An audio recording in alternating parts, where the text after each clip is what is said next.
for lows are the quid pro quo for these average Joes in the snow. And so, let's recount the events and see how this goes. For in the Devil's Antlers, the terror only grows. Dart and Elliot shared a dream in which they met with the Metatron. Your wife will not be happy to see you. One thing even I could have foretold. I don't think you understand, because this has nothing to do with you and her. It's about your son. Venturing back out into the cold, they followed the Metatron's directions and found a cave. It looks as though like these body parts are there as like a food source, the way that they're piled up. With Elliot's wife and son inside. He told me you were going to come through in a situation, and I knew you weren't going to do it because you're a son of a bitch, and this time, the worst time, you do it! What am I gonna tell him when you don't? You son of a bitch! They made their way back towards their car, but found themselves once again blocked by the river. Toss the gun over to me and then hop that second rock, okay? Okay. So you toss it directly to Dart. Dart, you grab it out of the air. And when you grab onto it, you look down and you notice that there's a piece of paper stuck into, it's like stuffed into the action. You pull out the piece of paper, you open it up, and it just says, "I will see you in the basement." And crossing didn't prove to be as fortuitous this time. Her one foot just sweeps out from under her and she splashes into the water. And you see that she's immediately started to be carried down. And you see that she's like flailing and doing everything that she can. She bashes up against a couple of rocks as she's just being carried just down this stream. What would any of you like to do? I'm gonna go in after her. I think Dart loses his grip on the gun, and it kind of like falls on the bank. Oh yeah, the river immediately sweeps it away then if it falls onto the bank. Elliot, you have never had somebody grab you as strongly as this person did in this exact moment, and it feels as though something is working through Ronnie as this happens, and you find yourself breathing heavily, but both you, Nora, and Ronnie are soaked, but on the shore. And immediately freezing would set in, like, oh fuck, it's so cold. We need to get warm, quick. So let's return now to our chilling tale of the Devil's Antlers.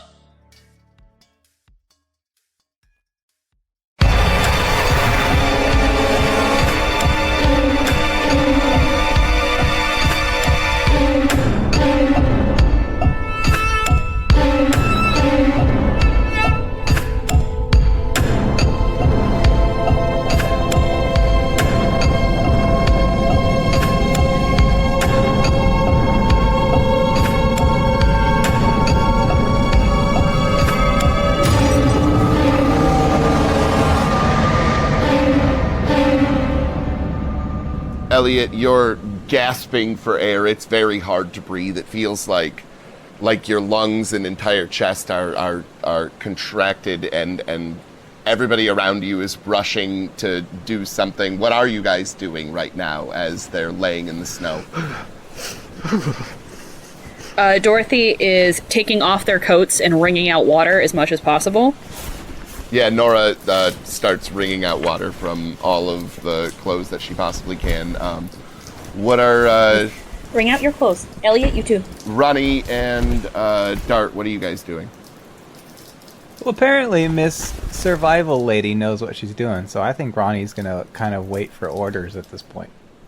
Ronnie, go find sticks. Go find sticks, logs. We need to build a fire. We need to get them warm as soon as possible. Sure. Dart, you too. Yeah, can do. Okay, Elliot, Nora, I need you guys to keep motion in your hands. And your feet, and your extremities. So shake them back and forth, rub your hands together, preserve as much heat as you can. Will do. I think after a while, Dart and Ronnie, you'll come back with some sticks and stuff, and you can clear off an area and start trying to build a fire. After a little while, you're able to start to kind of get a little fire going, and then you go and start breaking off more branches, and eventually you're able to get it going well enough that Nora and Elliot start huddling near it, and Nora takes off her socks and shoes and sets them sort of near the fire shakily, and almost like sits in it. You know, she's so close to it and like rubbing her hands over it. And I do the same. Dorothy will take off her scarf and hand it to Elliot to wrap around his feet, and she'll take off her gloves and put them on Nora. Yeah, I'm gonna be bundled up in layers. I'll give him my outer layers as well. Thank you. Thank you. I don't think this is gonna be enough. I think we need to go back to the cabin. Just huddle. You want to go back across this river? I don't know if we can make it that far, hon. It's closer than anywhere else. We can't go back across the river. Do I remember how far it was from this point to the car? A couple of hours, maybe 3, you'd guess. Anywhere we go means we're going back out into the cold, and we don't have enough clothing for it. We gotta just stay where the heat is, which is the fire. Yeah, I think so too. Try and get your clothes as dry as possible, and I'll come up with any excuse to not go back to that hell basement. What? Oh, you weren't there for that. yeah, more importantly, we've barely made it across this river twice now. I don't think going across it twice more gonna help us any. It's gonna take us all day to warm up. We'd have to spend the night here. We won't make it. You're talking from a perspective that's not dry yet.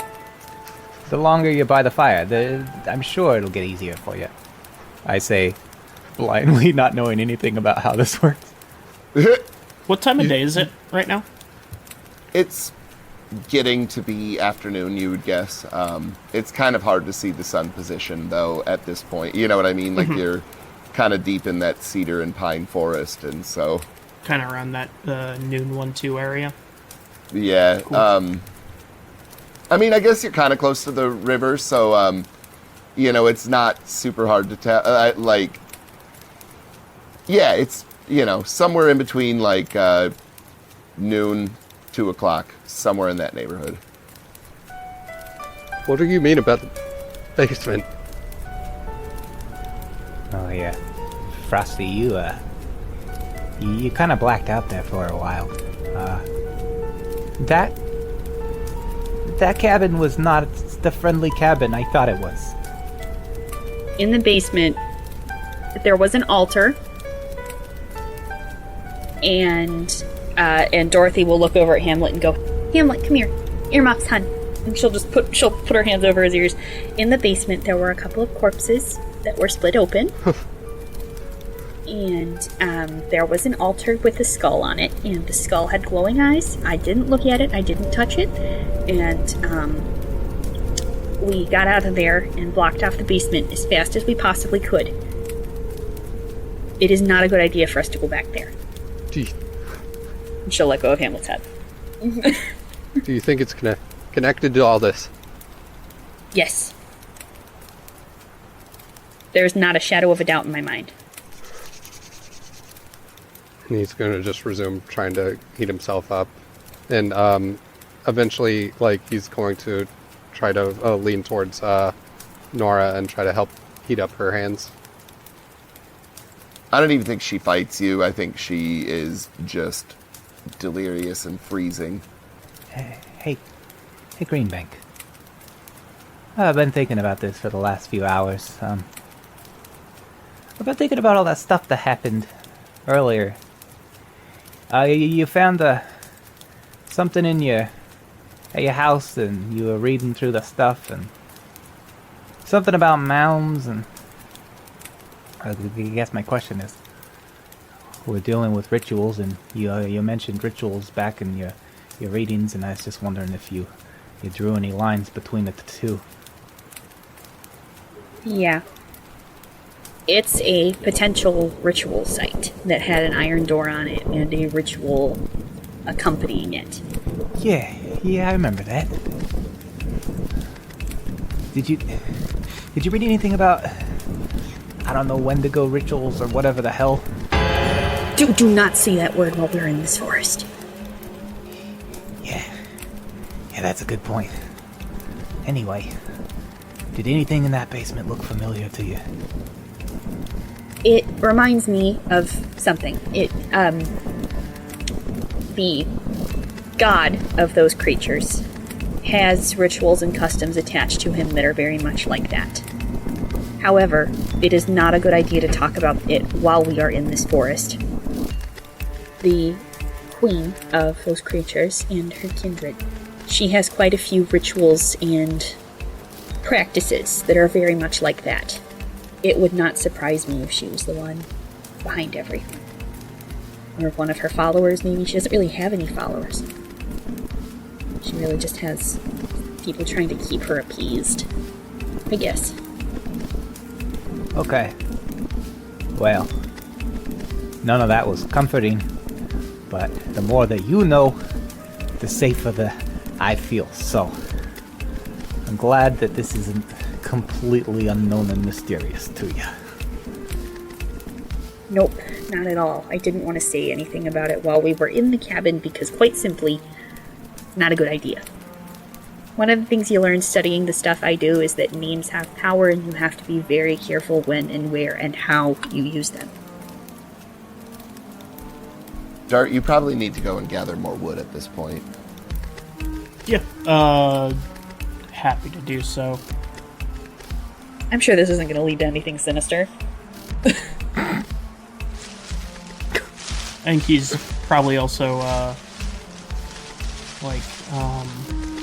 pulled out his pocket knife and has started trying to, whittle some bark off in case we need kindling in the future. Because apparently that's a thing that we need now. Yeah, you spend a pretty significant amount of time. After a while, though, you start exhausting the amount of dead things that you can find in the immediate area and vicinity, and so you have to continue circling out further and further, and you have to do this every half an hour or so. Like the stuff that you're able to gather isn't large, and so it burns rather quickly, especially now that this fire is roaring pretty well. And maybe the third time that you go out, you think you hear something moving in the snow, but you can't quite see anything, and you pause and spend some time waiting to see if anything moves or anything like that, but it just nothing else. But it feels like something's watching you. Dart slowly lights up a cigarette, pulls out his knife, and begins hustling back to the camp and getting back there. Guys, I don't want to put too much of a rush on things, but I think once what we've got here burns down, we gotta get moving. I think there's something around. I don't know. Something? Something. Care to elaborate? Well, I didn't see nothing, and You know, I think I heard something, but I mean, maybe it was, you know, maybe it was just like a rabbit or you know, lost deer or something. But it gave me the heebie-jeebies, and I think we got to try and make it to the car and get out of these woods. I mean, we probably got well, maybe 20-30 minutes till this burns out, but as soon as it does, I think we got to get packing. Maybe we take some of these as torches, and then it'll be easier to start the next fire. Is that how that works? Could help keep us warm as we go, I suppose, if nothing else. Elliot and Nora, you're not necessarily feeling well enough to travel, but also sounds like you don't really have much of a choice. So, you know what I mean? Like, it's kind of is what it is at this point. You're probably going to need some help. You have some feeling returning to your body and extremities and things, but your clothes are not completely dry at this point. They're still a little bit damp, which definitely makes things uncomfortable. But yeah, you can all start. Are you heading in the direction of the car then? Where do you want to go? You on board with us, Greenbank? I think we need to start headed towards the car and getting out of here. Maybe everybody will start to warm up once we get the blood flowing. I hope you're right. Come on, Nora and Emma. I'll start passing out torches. Dorothy will swap coats with Nora, so she's wearing the wet one, and Nora has a dry one. And I think Dart is gonna take off his undershirt, which is gonna take probably a minute or two, but he's gonna give that to Elliot so that he can at least have like a dry base layer, and hope that helps him a little bit. I mean, it definitely does. I grab it and extend it towards Nora to take. I mean, she will gladly take it, and she kind of like goes and hides behind a tree and takes off a wet layer and puts on the dry undershirt and then the overcoat as well, and then just kind of flings the wet shirt into the snow. All right, I take one of the torches and I hand it to Hamlet, and I go, you ever carried a torch, son? No? Well, it's kind of cool, isn't it? Yeah, cool. And he'll grab onto it and kind of swing it around a little bit, but like you can tell that he's very cold as well. Yeah, the more we go, the more we'll warm up, okay? And you make sure that you stay in the middle, so someone will be in front and I'll be in the back. And then just stay in between us. Okay. All the time.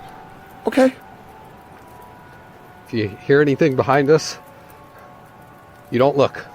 You just look forward, okay, sport? Okay. All right. Let's get going. He'll turn and start marching. What's the marching order then? I'll be a gunman, front or back. I think we only have one gun right now. Oh, we lost a gun. I forgot Yeah, about you lost that. a gun in the river. Yeah, you Yeah. lost your Dang it. rifle. Yep, I'll stand sure in back did. with the pistol. Okay. Yeah, definitely the guy whose hands are barely working should definitely have the gun. All right, cool. You start marching your way through the snow, and it is way worse than last time. Now that you've stopped for a little while and given your joints a chance to really stiffen up, like even the ones that haven't fallen into the river, like this is awful. And you continue for probably another hour or so, and it's beginning to get darker, but your torches give you enough light, so you're able to guide yourself through these sort of dusk hours where it gets a little bit harder to see.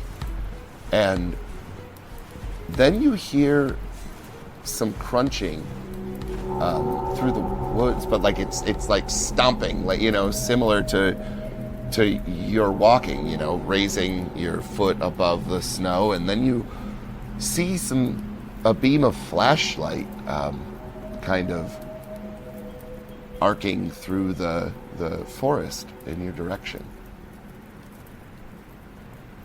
We can see where it's coming from. Yeah, it's off, so it would be to the southeast at this point. Kind of in the direction that you're going, but kind of not, you know. Because you guys are mostly heading south at this point, but, you know. Or I'm sorry, you're mostly heading east at this point. I apologize. Is that your rabbit, Vandermeek? I think Dart's gonna start trying to jog a little bit ahead then and call out to them. Hey there! Hello?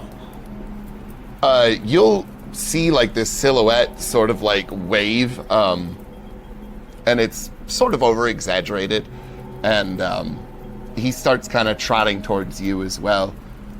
Hi. Hey, what are you doing out here? Oh, my name's Joseph Albert. My name's Joseph Albert, and I am out here trying to hunt and trap and fish and sometimes look at birds. Oh, okay. Joseph Albert, that's a real good name. My name is Dart, and I got some friends with me coming along here. Oh, hi, Dart. And he'll, like, grab onto your hand and start shaking it, like, very vigorously. I'm Joseph Albert. Yeah, here's the thing. Much like you, we were out here, we were gonna do a little bit of hunting, a little bit of fishing, and, some of my friends, they're real city slickers, they fell in the river, so we're trying to get them back to our car, back to the state park parking lot. We left our car there. We want to get them there as fast as possible. Or if you know of maybe a farmhouse nearby, or really anything. Well, there's a cabin, you know, to the northwest. Got a wood stove. Hi, I'm Joseph Albert. Oh, boy. Joseph Albert, this here's Ronnie. Ronnie, this is Joseph Albert. Pleasure. Can we walk and talk? Sure. And he'll walk with you guys as you start heading towards the car. Mr. Albert, you're a long ways from anywhere. Yeah.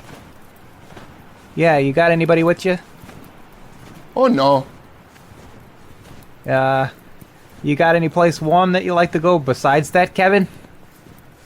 Oh, yeah. There's another one. Maybe hour or two? Nope. Okay. Well, my car's kind of this way. How kinda? Kinda. Hour again? Yeah, about. Yeah, we're gonna take it back to our car, I think. Thanks, though. Okay. He's a older man. You'd guess that he's probably 45, and he's got on very warm wool gloves and a hat, and he's got on a big sort of like burlap jacket, and he's just tromping through the woods fairly happily. Are you guys like trying to lose him, or because like he'll just walk with you if you don't tell him to like go away or anything like that? I've never done that. Actually, Joseph Albert, your clothes look mighty warm, and as I said, our friends they fell in the river. They're not doing so hot. You think I might be able to maybe buy your hat and gloves from you? Oh no. my mom, she made these, and she's no longer, she's into heaven. But you can wear them for a bit, but I gotta get them back, because my mom's in heaven. That's wonderful, actually. Yeah, we appreciate that. We'll definitely give them back. Mr. Albert, you got any food on you by chance? Jerkies or anything? Oh yeah, and he'll pull out this bag of mixed nuts. You see some pecans and walnuts and peanuts and things like that, and they're just kind of in this little burlap bag, and he'll hand them to you. Mr. Albert, are you sure you didn't come down from the heaven? Oh boy. Oh. No, I'm not in heaven. No. That's just by way of saying I'm much obliged. You're good with us spreading this around? Oh yeah. Okay. Sure. Yeah. Hey, I'll return the favor when we get back to the wherever. Okay.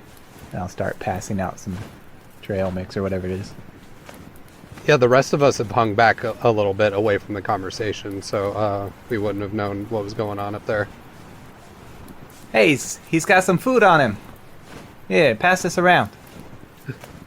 Okay, it looks like it's okay. Come on, everybody. I'll walk back and pace with him and say, Mr. Albert, you seem to be the type that comes out here often. Oh yeah. You ever see anything peculiar? One might say a little otherworldly. He looks very confused when you say otherworldly. Anything kind of spooky? Anything that isn't, just rabbits and coyotes and whatever? Oh yeah, but I'm not supposed to talk about that. Oh yeah, who says? Oh, Doc Wagner. He said I'm not supposed to talk about that. No. Nope. Does Ronnie know Doc Wagner? Elliot would. Yeah, Elliot hears that and says, "You see Doc Wagner?" Oh yeah. He's my friend. Hi. Happened to meet his acquaintance the other day. I'm Elliot Halloway. And I extend my hand that's shivering over towards him. Oh, Joseph Albert. Nice to meet you. And he'll shake your hand very aggressively. Likewise. Thank you for for these things. Here, Nora, take the gloves, the hat. And hey, champ, you hungry? Yeah. Yeah. Hold out your hands, and I'm gonna motion to whoever's got the trail mix. Yeah, he'll hold out his hands and then start greedily eating. Not too fast, you'll choke. He's really greedily eating. He's got his full face in his hands, and he's like a dog almost. Hey, slow down there, kiddo. Oh, sorry, Dad. Just really hungry. Yeah, I understand. One or two at a time. Dr. Greenbank? Okay. Does Hamlet look different? Are there any noticeable changes in his appearance other than being cold? Not really. I mean, he seems pretty similar to, when you met him 8 hours ago or so. Okay. Pace yourself, sweetie. Okay. I'm sorry. It's okay. It's okay. We just don't want you to choke. Okay. And he'll smile at you. Mr. Albert, this doc says you're not supposed to talk about it, but Can you give us a hint? Oh no, last time he punched me right in the eye when, I'm not supposed to talk about that either. The doctor punched you in the eye? Dear Lord. Oh, sorry, I shouldn't have said that. Mr. Albert, let's not... You don't have to tell us directly, but just tell us if there's anything dangerous. Oh yeah, you shouldn't be out here. Why are you out here? Oh, I'll be fine. Why are you fine? He'll open up his jacket and he'll show you that he has a 45 caliber 1911 hanging on his belt. All right. Okay. Mr. Albert,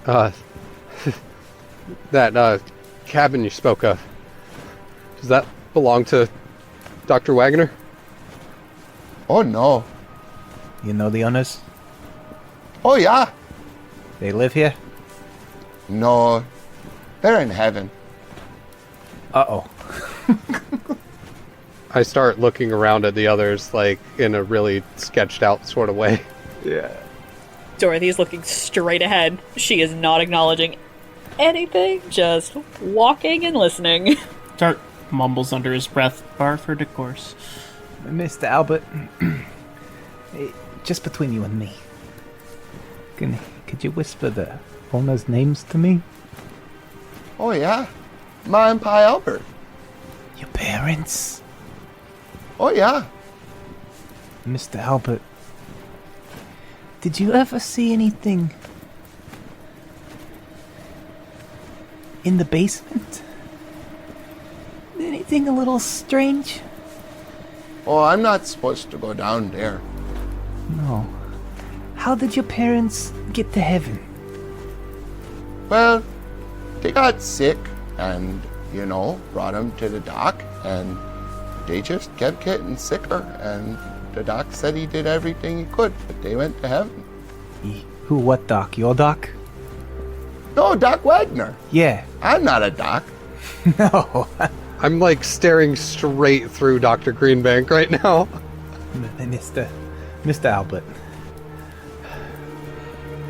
Were your parents social? I grab his arm and I, like, press on it as tight as I can with my feeble grasp right now. Ow! And then I subtly, the very subtlest I can muster, shake my head no, as in don't finish that sentence.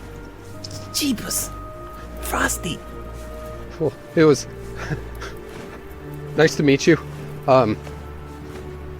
We'll be sure to catch up at some point to get your things back to you. Frosty's got a gun. We could use him. Thanks for helping us. Oh, no problem. Always trying to do the nice thing. Yeah, you're very, very nice. I'll make sure to tell the doc to be on the lookout just in case you stop by because you're cold and such. Well, you know that how the doctor didn't want you to talk about things with other people. Oh yeah, lots of things. Yeah, could you do the same for us? Okay, Elliot Holloway. Yeah. You just don't mention that you saw anyone here. That'd be swell. And I kind of tap him on the arm a little bit and smile. Absolutely. I won't say nothing, Dart, or Ronnie, or Elliot. Our secret. All right. God bless you, Joseph. We're gonna take off. Oh, God bless you.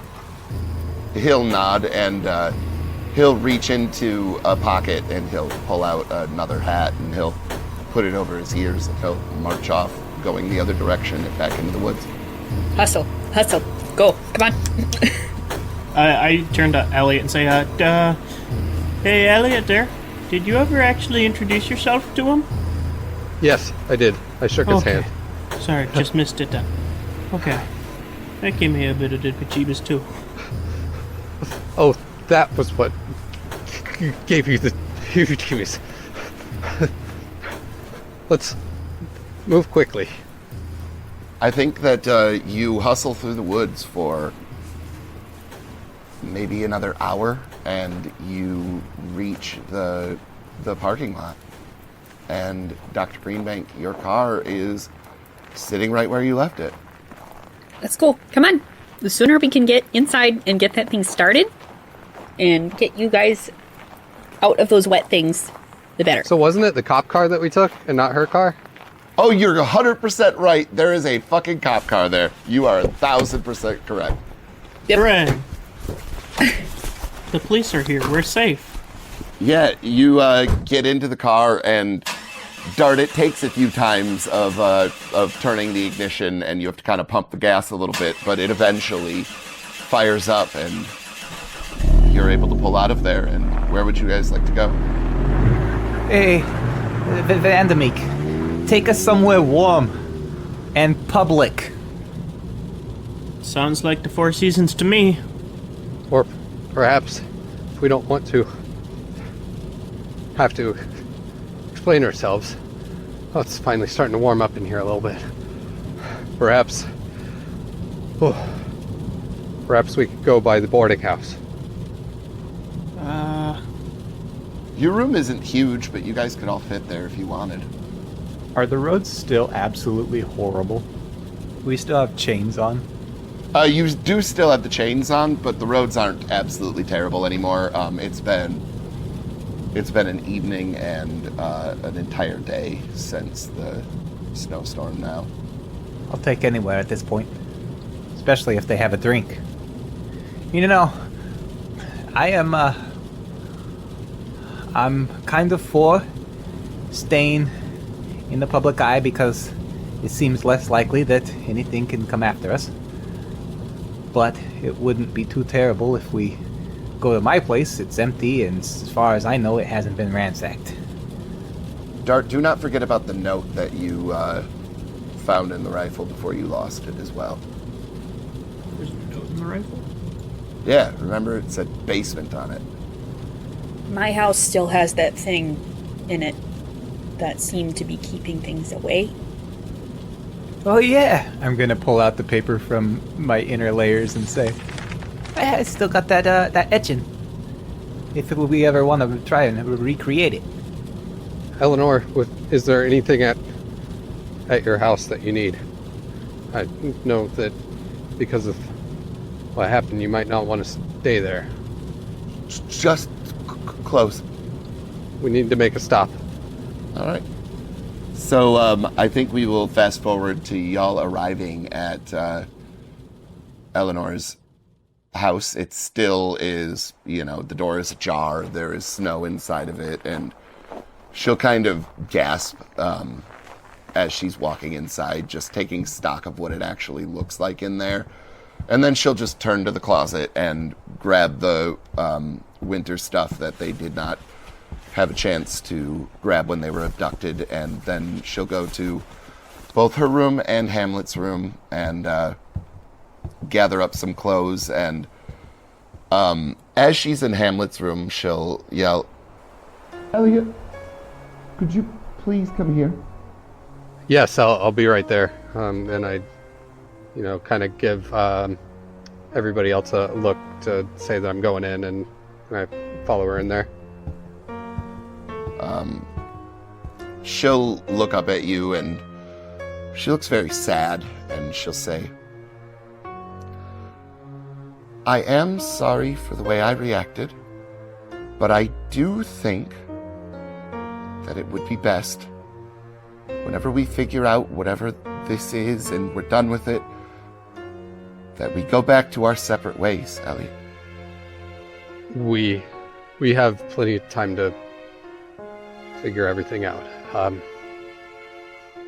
There's still so much to tell you that it was not really the right place in the woods. But yes, let's just gather the things first. First things first.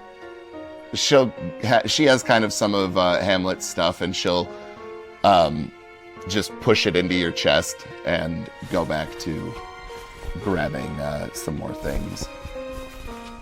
Yeah, and after we get loaded up, well, I want to take a quick look around the house, also, and see if like there's any sign of the, things like being extra hot that would have like, left marks on things, like how the things that chased the sheriff and all that, they were like sort of burning some stuff. Go ahead and roll me wisdom. All right. That's a fail. Or alternatively, you could say that you wanted to take an amount of time and we could go from there as well. He's not going to take any extra time. He's just going to like kind of pace around and look. And when he doesn't see what he's looking for, he just kind of then shakes his head and then gets back to the car. Nora will also follow you out and she'll throw some things in the trunk and get into the vehicle. I think we should, I'd like to get the things from my room, and then perhaps we could stock up on some food from the trading post. I would like a bath, if that's possible. Oh, yeah, there's a bathroom at the trading post as well, at the boarding house. Or you could, possibly wait until we're in Marinette. Are they talking privately? No, I think you guys are in the car driving to the boarding house right now as this conversation is happening.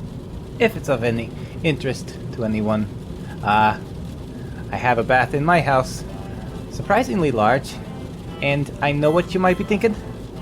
A guy living on his own, alone, it's gonna be a filthy mess. But I have inspections pretty regularly from people, and I have to keep the place tidy at all times. So actually, it's pretty clean. If you're interested, if we don't want to, alert attention with our police car, just putting that out there. Do you have a garage? Yeah, sure, I got a garage, small one, but it's there. Small one's fine. I'm just thinking we don't want, the squad car parked in your driveway or nothing. Yeah, it's not uncommon for the cops to visit me too. That's another inspection that we don't need to go into. Well, having a cop car out front, I keep the first kind of inspections to a minimum. Sure. Yeah, that's a valid point. Okay then.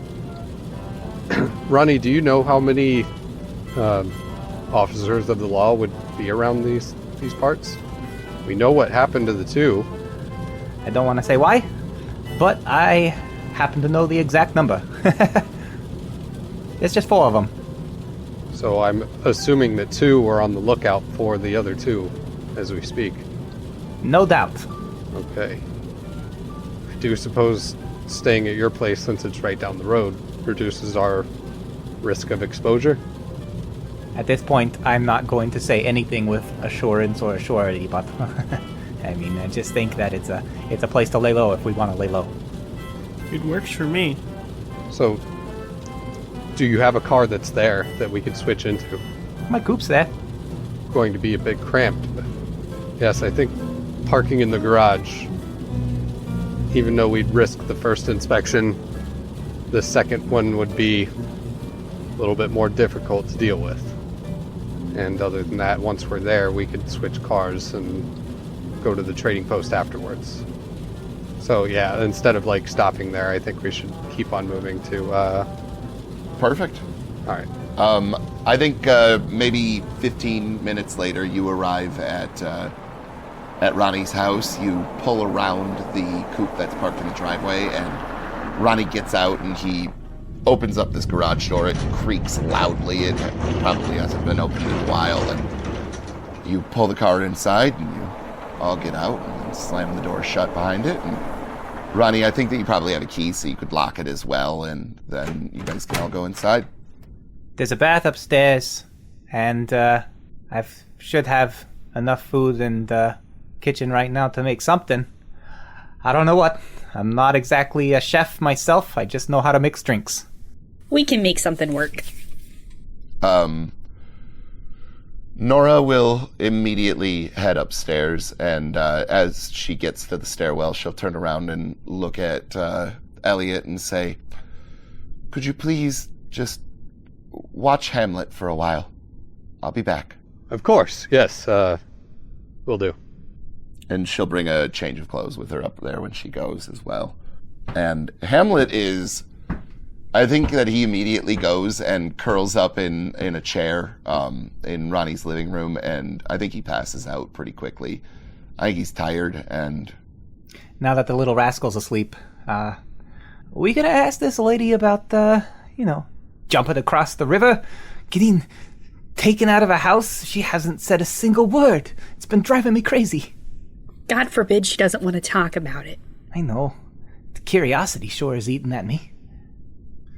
Yeah, I told her once things were somewhat settled down, I'd explain what led to where we are. She still hasn't heard any of the story about what happened to us. What was with Mr. Albert? That was a character, huh? What a kook. Yeah, that was strange. Seemed like a nice guy. He did. Dr. Greenbank, did you arrive at the same conclusion that I did? That Wagoner probably poisoned his parents? Yes. And very likely is the one to do with what you guys found in the basement? I came to the conclusion about the poisoning, but I find it hard to believe that someone who has done enough research into what those rituals mean would be willing to do them. Humans have nothing to gain from the presence of those things. Ronnie's eyes are just wide, darting back and forth between you as you talk. You said that there were 2 bodies down there? 3 if you want to be technical about it. I give her like a kind of like when you say something to a puppy and it hasn't heard the word before and it kind of tilts its head. One of them was, and she's gonna like look over behind her and make sure that Hamlet is still asleep, and seeing that he is, she'll go, one of them was a fetus. Still attached by an umbilical cord, but split open all the same. Wait, was the newspapers, wasn't one of the missing with child? Oh no. Oh, those poor girls. I just happened to be reading some of the old papers in the bus on the way up here. So, there's a lot to untangle here. I still need to get my things from the trading post. And I still need to get us all drinks. I need to get my things from the Four Seasons as well. I'm just going to keep occupied by mixing fast cocktails at the moment. You know, Ronnie, maybe hold off on the drinks. It looks like we might have to go for a ride. I take a shot when he says that. I feel like I have to, in good conscience, tell you guys right now that the things we're dealing with have an intimate connection to starvation. What exactly does that mean?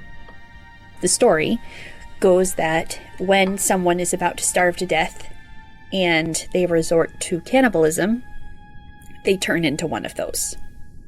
It's everything that is greed, hunger, famine manifest. Those qualities made flesh, and there's no saving them. There were other carcasses in that cave. Exactly. We should get Mr. Albert his trail mix back. Ronnie, I like kind of just like slowly turn and look over towards the chair that that Hamlet's sleeping in, and then look back at them. Holloway, Frosty, Yes. your boy sure was hungry back there. Yes, he was. I think if that was a thing that we needed to be worried about, he would have attacked one of us. Let's just keep him well fed, all right? Yes. And when he wakes up, we can always ask him how long they were down there, what they've seen and haven't seen. That's very true. I'm just gonna start shoving all the food in my kitchen into bags and lunch boxes and stuff. I'm gonna make something warm. I think both of them are gonna need it. Yeah, I think you're able to throw something together. Ronnie doesn't have much, but I think you have to make breakfast. I don't think you have any other opportunity but to make breakfast. My God, we need to do some grocery shopping for you. I do not understand how you live like this. I spend all my time at the Four Seasons. What do you want? Oh, hon. Hasn't anyone ever told you that getting personally involved with your work is dangerous? What am I gonna do here? This is hardly the time. Nora will come down the stairs. She looks ragged, but better. The color's back in her face, and she's wearing dry clothes now. And she'll hand back your undershirt to you, Dart, and she'll say, "Do you have any tea or coffee, Ronnie? Ronnie, right?" Yes. I'm gonna give her kind of an annoyed look, like, we work together, right? I'm one step ahead of you. And she'll press a cup of coffee into her hands. She'll take a sip of it and then set it down and sort of put her head in her hands and look up and, "All right, ask it. I know you all have questions." Yes. And we'll tell our side of the story too. But first, how long were you there? I don't know. Not that long. 2 days? A day? It's hard to keep track of time when you're not seeing the sunlight. Of course. What on God's white snowy earth happened to you back at the house? I was reading, and Hamlet was asleep, and there was something moving outside, and I opened up the door to see what it was, and there was nothing there. I closed the door, I went back, and I picked up my book, and then the door just exploded open, and this pale creature looked sort of human, but had this row of teeth, just jagged and pointed, and these red eyes, and it was gaunt. Just skin and bones. But it tore through the house and went after Hamlet, and I tried to hit it and get it off of him, and then it took him, and I ran after him, and then something took me, and then it dragged me through the woods for an hour. I'm not sure it was. And we were put into the cave, and I believe you said there were 3 creatures? in total, one was smaller than the other 2. Yes. I don't understand. Why did he leave you in the cave? They threw body parts at us. I think they wanted us to eat them. Did either of you eat any of it? No. No. Thank God. There's a palpable, Dorothy's whole body releases tension. Okay. All right. Dr. Greenbank, if this whole thing relies on Starvation? Why are they feeding them body parts? To try and get them to eat human flesh. To become those creatures. Are you sure that Hamlet didn't? I fell asleep for some of it, but Hamlet was always asleep before I would fall asleep. That's a relief. Doctor, would you like to fill her in on what you shared with us? The creatures that we're dealing with, the Wendigos, they're Algonquin, Menominee, various Native American tribes' beliefs, and they're a monster. These monsters generally appear almost exactly as the ones you described, and they are starvation made manifest. They are what people who resort to cannibalism to avoid starvation become. And the three that you were with, that you were captured by, are people whose bodies we found. Now, it's a good thing that neither of you ate any of that, or you would probably be either starting to transform already or about to. Oh my goodness, I'm so glad. And she'll just reach over and take one of her hands. She's like, this is something that I have studied and never experienced. And this is one of the few things that I've studied that I hoped I would never experience. I'm glad that we don't have to experience it with you and Hamlet on the receiving end. Okay. What do we do now? Well, I believe Dr. Greenbank and possibly Dart need to grab some things from the resort. I need to grab some things from the trading post. And we happen to find out that Dr. Greenbank's basement includes a ward that keeps these things at bay. Okay. I know it's a lot to take in. And she'll kind of nod quickly. I mean, she seems like she's still very much in shock. Mm-hmm. There's a little bit more than that. Knowing what we know, and presuming that we're the only people that know what we know, we have a responsibility to end this. Here's a question nobody's asked so far. Why you, and why us? They don't speak. They I don't know. There's so much we don't know. Why was the window shattered at the Four Seasons? Why did they come after Greenbank? Why'd they trash her office? I'm assuming they came after me because this is mostly my whole life. They trashed her office? Yes, I'm a lecturer, a professor at the University of Wisconsin-Marinette, and we went into my office to look for some things, and the whole thing was trashed.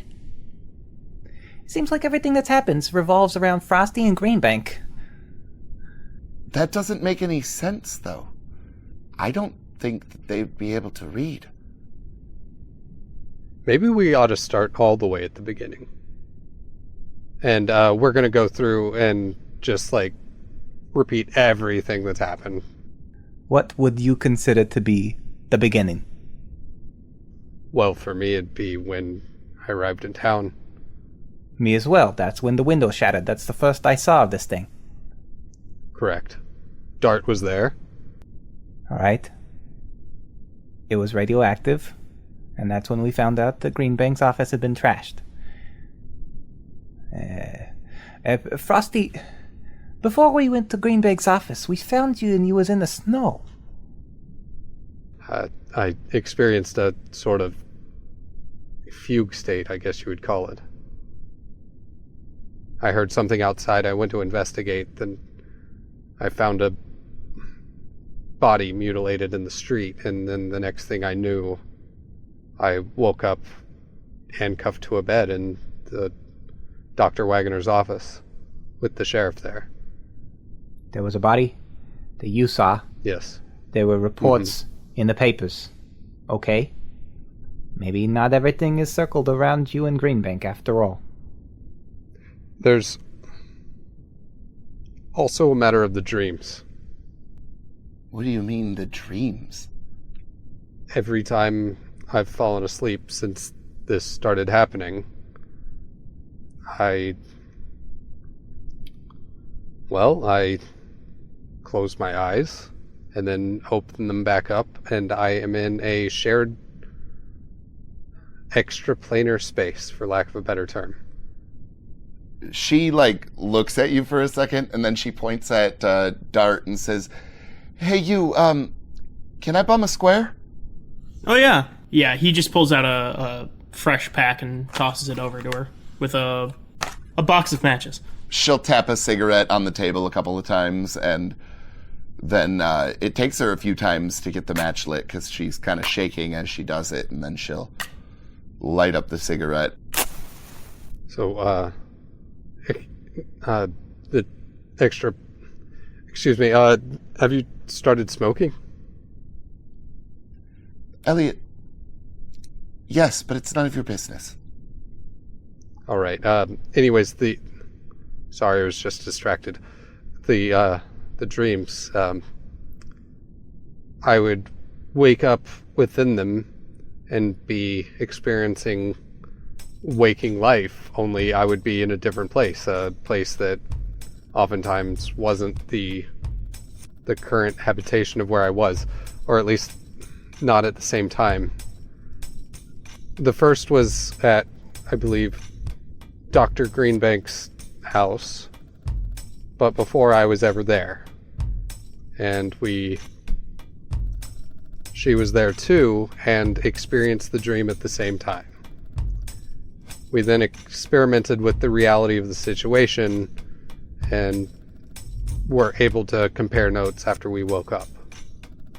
The next night, we continued the experimentation and found a hallway of doors after leaving the house. And these doors led to other experiences in her past, one being her wedding. From there, we climbed through a window and ended up in a room with, well, quite frankly, the voice of God, the Metatron from the Holy Bible. What? It's exactly how it sounds. Are you all insane? No. This sounds... I know exactly how crazy this sounds. I wouldn't believe it if somebody told it to me. But I promise it's all true. You were just abducted by some crazy, giant ravenous monster. I mean, I think everything's... No, please. I'm just saying, everything's on the board at this point. Maybe we should all be sent to the loony bin. Right, but he's saying that he's been chosen by God or something? This is insane. Not chosen by God, just contacted by an angel. I have been too. What? And if I'm correct, Dart, you as well, right? Yes, in the cabin during the woods when we came to find you, I lost consciousness, and eventually Dart fell asleep too, and we shared a dream sequence. Why are you always in everybody's dreams, though? We have not yet figured that out. We're working on it. Hey, this voice of God fella. Yes. How come we're having to figure all this stuff out? Why don't he just tell us? I believe he might. He did say that he would meet me in real life. Okay. Eleanor, he did tell us where you were. We wouldn't have been able to find you if it wasn't for the Metatron. Well, I'm just saying, I have a lot of questions for him. I don't know why he hadn't talked to me. Probably the same reason no one talks to you. That shit. That hurts, Vandermeek. That hurts real bad. I toss him a cigarette and say, well, you know, truth hurts, bud. And I kind of smile at him. But he's right. The voice of God did tell me exactly where you and Hamlet were. In a dream. You're so buddy-buddy with this fellow. Why don't you just fall asleep again? Get some more answers. Well, there's things we need to get before we can do that. And as we discussed earlier, I think we should probably sleep at Dr. Greenbank's where that ward is still holding things at bay. So, do you have any questions? This is complete insanity. This is complete and utter insanity. Well, I don't know if anybody's willing to argue with you there.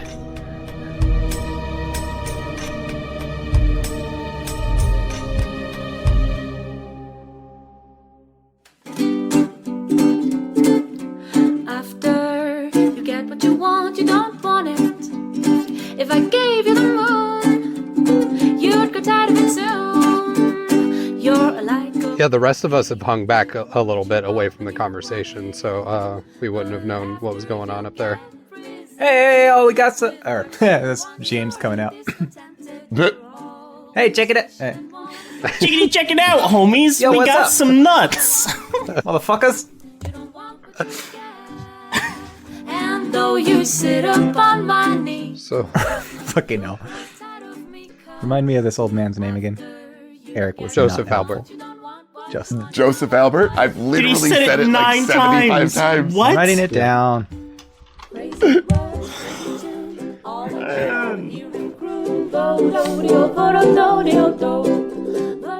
and we're gonna go through and just like repeat everything that's happened. And I don't know if we need to. All right, folks, go back and listen to episode 1. Yeah. Well, you know, back in the beginning, God created the heavens and the earth. And that's all I have to say about that. What would you consider to be the beginning? if it doesn't stop, I will. Yeah, he just pulls out a fresh pack and tosses it over to her with a box of lighters. A box of matches. Box of lighters would be weird. Here you But go, yeah, no, 24 she'll, Bix.